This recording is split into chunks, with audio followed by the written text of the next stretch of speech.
ಎಸಿನೋ big finally ನಾಲ್ಕನೇ ಸುದ್ದಿ. ಚಳಿಗಾಲ ಅಧಿವೇಶನಕ್ಕೆ ಕುಂದಾನಗರಿ ಬೆಳಗಾವಿ ಸಜ್ಜಾಗಿದೆ. ಒಂದು ಕಡೆ, ಇನ್ನೊಂದು ಕಡೆ ಚರ್ಚೆಗೆ ಸಿದ್ಧತೆ, ಇನ್ನೊಂದು ಕಡೆ ರೈತರ ತಯಾರಿ. ಸರ್ಕಾರಕ್ಕೆ ಜನಪ್ರತಿನಿಧಿಗಳಿಗೆ ಬಿಸಿ ಮುಟ್ಟಿಸುವುದಕ್ಕೆ ರೈತರು ಸಜ್ಜಾಗಿದ್ದಾರೆ. ವಿವಿಧ ಬೇಡಿಕೆಗೆ ಆಗ್ರಹಿಸಿ ಹೋರಾಟ ಮಾಡಲಿದ್ದಾರೆ ಅನ್ನದಾತರು.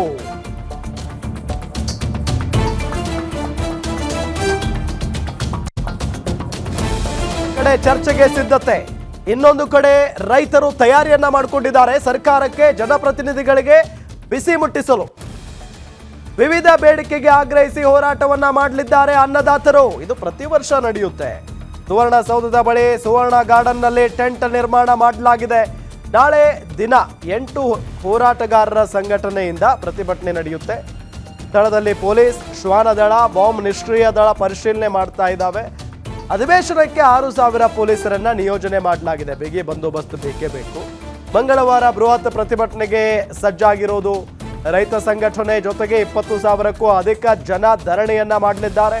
ಪ್ರತಿಭಟನೆಗಳಿಗೆ ಸಾಥ್ ನೀಡಲಿದ್ದಾರೆ. ಬಿಜೆಪಿ ನಾಯಕರು ಕೂಡ ಚಳಿಗಾಲ ಅಧಿವೇಶನಕ್ಕೆ ಕುಂದಾನಗರಿ ಬೆಳಗಾವಿ ಸಜ್ಜಾಗಿರೋದು.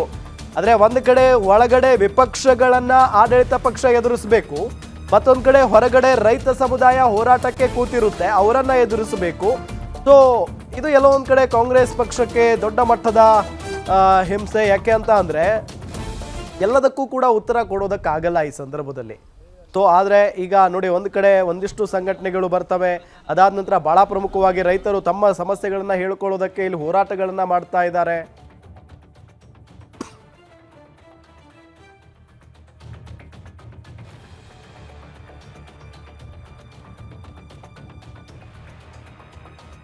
ಇನ್ನು ಇದೇ ವಿಚಾರಕ್ಕೆ ಸಂಬಂಧಪಟ್ಟಂತೆ ಬೆಳಗಾವಿಯಲ್ಲಿ ಸುವರ್ಣಸೌಧದ ಮುಂಭಾಗ ಈಗ ಹೋರಾಟವನ್ನ ಮಾಡೋದಕ್ಕೆ ರೈತರು ಮುಂದಾಗಿದ್ದಾರೆ. ಅಲ್ಲಿ ಯಾವ ರೀತಿಯಾಗಿ ಟೆಂಟ್ ನಿರ್ಮಾಣ ಮಾಡಲಾಗಿದೆ, ಹೋರಾಟಕ್ಕೆ ಯಾವ ರೀತಿಯಾಗಿ ವ್ಯವಸ್ಥೆಯನ್ನ ಮಾಡಲಾಗಿದೆ ಅನ್ನೋದರ ಬಗ್ಗೆ ನಮ್ಮ ರಿಪೋರ್ಟರ್ ದುರ್ದುಂಡಯ್ಯ ಒಂದು ವಾಕ್ಥ್ರೂ ನಡೆಸಿದ್ದಾರೆ. ನೋಡೋಣ ಬನ್ನಿ.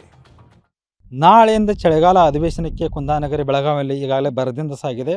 ಒಂದು ಕಡೆ ಅಧಿವೇಶನದಲ್ಲಿ ಸಾಕಷ್ಟು ರಾಜ್ಯದ ಸಮಸ್ಯೆಗಳ ಕುರಿತು ವಿಧಾನಮಂಡಲದಲ್ಲಿ ಚರ್ಚೆ ನಡೀತಾ ಇದ್ದರೆ, ಇನ್ನೊಂದು ಕಡೆ ಏನಂತಂದರೆ ವಿವಿಧ ಬೇಡಿಕೆಗಳ ಕುರಿತು ಒಂದು ರಾಜ್ಯ ಸರ್ಕಾರದ ಒಂದು ಗಮನ ಸೆಳೆಯಲು ಹೋರಾಟಗಾರರು ಕೂಡ ಒಂದು ಏನಂತಂದರೆ ಇಲ್ಲಿ ಸುವರ್ಣಸೌಧಕ್ಕೆ ಬಂದು ಒಂದು ಹೋರಾಟ ದಿಕ್ಕಿನಲ್ಲಿ ಒಂದು ಸರ್ಕಾರದ ಗಮನ ಸೆಳೆಯುವ ನಿಟ್ಟಿನಲ್ಲಿ ಸಾಕಷ್ಟು ತಯಾರಿಗಳು ಕೂಡ ಮಾಡಿದ್ದಾರೆ. ಏನಂತಂದರೆ ಸುಮಾರು 10 ದಿನಗಳ ಕಾಲ ನಡೆಯುವ ಚಳಿಗಾಲ ಅಧಿವೇಶನಕ್ಕೆ 84ಕ್ಕೂ ಅಧಿಕ ಒಂದು ಹೋರಾಟಗಾರರು ಅಥವಾ ವಿವಿಧ ಬೇಡಿಕೆಗಳನ್ನು ತೆಗೆದುಕೊಂಡು ಚಳಿಗಾಲ ಅಧಿವೇಶನಕ್ಕೆ ಸರ್ಕಾರದ ಗಮನ ಸೆಳೆಯುವಲ್ಲಿ ಕೂಡ ಒಂದು ಮುಂದಾಗಲಿದ್ದಾರೆ.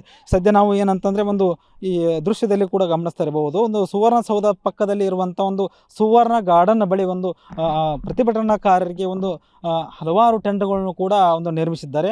ಇದು ಒಂದು ಕಡೆ ಆದರೆ, ಇನ್ನೊಂದು ಕಡೆ ಏನಂತಂದರೆ ಒಂದು ಸುವರ್ಣಸೌಧದ ಅಲ್ಲೇ ಪಕ್ಕದಲ್ಲಿ ಇರತಕ್ಕಂಥ ಒಂದು ಕೊಂಡಸ್ಕಾಪದಲ್ಲೂ ಕೂಡ ಒಂದು ಹೋರಾಟಗಾರರಿಗೆ ಒಂದು ಸ್ಥಳವನ್ನು ನಿಯೋಜನೆ ಮಾಡಿದ್ದಾರೆ. ಹೋರಾಟಗಾರರಿಗೆ ಬೇಕಾದಂಥ ಒಂದು ಎಲ್ಲ ಏನಂತಂದರೆ ಪೆಂಡಲ್ ಆಗಿರ್ಬೋದು, ಕುಡಿಯುವ ನೀರಿನ ವ್ಯವಸ್ಥೆ ಆಗಿರ್ಬೋದು, ಅದರ ಜೊತೆಗೆ ಏನಂತಂದರೆ ರಾಜಕಾರಣಿಗಳು ಕೂಡ ಇಲ್ಲಿ ಬಂದು ಅವರ ಹೋರಾಟಗಾರರ ಮನವಿಯನ್ನು, ಅವರದ ಬೇಡಿಕೆಗಳು ಏನಿದೆಯನ್ನು ಸಲ್ಲಿಸಲು ಕೂಡ ಎಲ್ಲ ರೀತಿಯಂಥ ಒಂದು ಸಿದ್ಧತೆಗಳನ್ನು ಕೂಡ ಮಾಡಿದ್ದಾರೆ. ಇಲ್ಲಿ ಒಂದು ಪ್ರತಿಭಟನಾ ಸ್ಥಳದಲ್ಲಿ ಕೂಡ ಈಗಾಗಲೇ ಏನಂದ್ರೆ ಪೊಲೀಸರು ಕೂಡ ಬಂದು ತಮ್ಮ ಏನಂತಂದರೆ ಯಾವ ರೀತಿ ಒಂದು ಹೋರಾಟದ ಸ್ಥಳದಲ್ಲಿ ಬಂದೋಬಸ್ತ್ ಇದೆ, ಏನು ಪ್ರತಿಭಟನೆಯ ಸ್ವರೂಪ ಕೂಡ ಒಂದು ಹೆಚ್ಚಾದರೆ ಅವರನ್ನು ಹೇಗೆ ತಡೆಯಬೇಕು ಎನ್ನುವ ಒಂದು ನಿಟ್ಟಿನಲ್ಲಿ ಒಂದು ಸಾಕಷ್ಟು ಒಂದು ಭದ್ರತೆಯನ್ನು ಕೂಡ ಒಂದು ವ್ಯವಸ್ಥೆ ಕೂಡ ಮಾಡಲಾಗಿದೆ.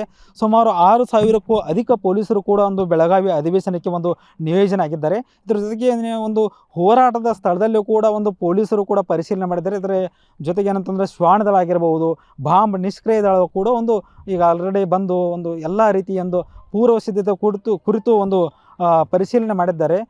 ಇದರ ಜೊತೆಗೆ ಏನಂತಂದರೆ ಒಂದು ನಾಳೆ ನಡೆಯುವಂಥ ಒಂದು ಅಧಿವೇಶನದಲ್ಲಿ ಒಂದು ಹೋರಾಟಕ್ಕೆ ಸರ್ಕಾರದ ಗಮನ ಸೆಳೆಯುವ ನಿಟ್ಟಿನಲ್ಲಿ ಸುಮಾರು 8ಕ್ಕೂ ಅಧಿಕ ಹೋರಾಟಗಾರರ ಸಂಘಟನೆಗಳು ಕೂಡ ಇಲ್ಲಿ ಜಮಾವಣೆ ಆಗಲಿವೆ. ಇದರ ಜೊತೆಗೆ ಒಂದು ಮಂಗಳವಾರ ಕೂಡ ಏನಂತಂದರೆ ಒಂದು ರಾಜ್ಯಾದ್ಯಂತ ಮಂಗಳವಾರ ಕೂಡ ಒಂದು ಏನಂತಂದರೆ ಸರ್ಕಾರದ ಗಮನ ಸೆಳೆಯುವಲ್ಲಿ ಒಂದು BJP ಕೂಡ ಈಗ ಆಲ್ರೆಡಿ ತಯಾರಿ ಮಾಡಿಕೊಂಡಿದೆ.